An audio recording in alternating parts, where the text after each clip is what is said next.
clankers and clankettes. So we're day 2 of watching Love Island. We are on episode 13, bro. I told y'all from day 1 Huda was gonna be a fucking problem because I've seen this archetype of woman before, and she's literally word for word, bar for bar, crashing out just like what I've experienced before.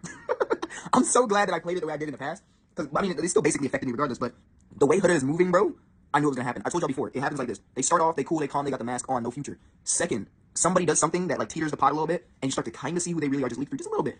And then once somebody catches on or something critical happens, that's when they start freaking the fuck out. And then they twaz out, right? That's when the mask starts slightly breaking off, and you start seeing chips of who they really are. Then once somebody exposes them for who they really are, which in this case, it was America saying, hey, we don't like Huda because da-da-da-da, she's acting weird. Second that happens, their whole mask just comes off and they turn into a demon. She out here tweaking the fuck out, talking crazy. You've been with this dude since day 1 talking about this is the love of your life, your husband, yada, yada, yada. And you trying to tell me he had nothing to do with nothing, and all of a sudden you start spazzing out on him, bro. You can't make this up, bro. This is actually crazy to see it from like an outside point of view. I ain't gonna say too much, but like, bro, like, I think it's, you know what I mean, but, you know what I mean? Y'all be safe out there, man. I'm rooting for that boy Jeremiah, man. We gonna see it to the end. Loyal men don't, black men don't cheat, man. I love y'all. Peace. Emotionally toxic women, part 2 to the video, the last one. Emotionally toxic women throw me the fuck off. I knew Huda was a problem from RIP when she started crying overly. Anytime you see, this is game for dudes in general. This is a universal game. It doesn't matter ethnicity, age, none of that. A woman that's crying all the time for the slightest inconvenience is highly manipulative, and you should stay the fuck away from her at all costs. So the first time I saw that Huda was crying after every elimination and stuff, the tears aren't literal tears. The tears are a forced fucking playbook that she uses to get a manipulative lever over everybody else, or some kind of slight edge over everybody else, so it makes her look like she's some vulnerable fucking softy ass motherfucker, right? So I read through this immediately, and I knew Huda was a problem.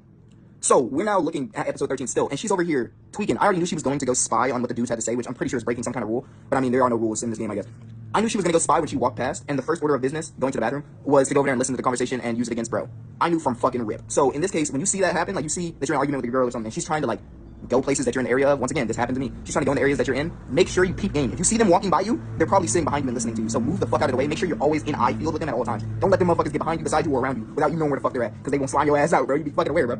But anyhow, seeing her tweak out like this is so beautiful to watch. And the reason I'm saying that is because, like I said, there's 3 to 4 stages of girls like this. And the final stages, which is what we're going through right now, is them crashing out because they didn't get what they want. This fucking princess entitlement shit, bro, you're on a Bob show. Like, let's be fucking for real, bro.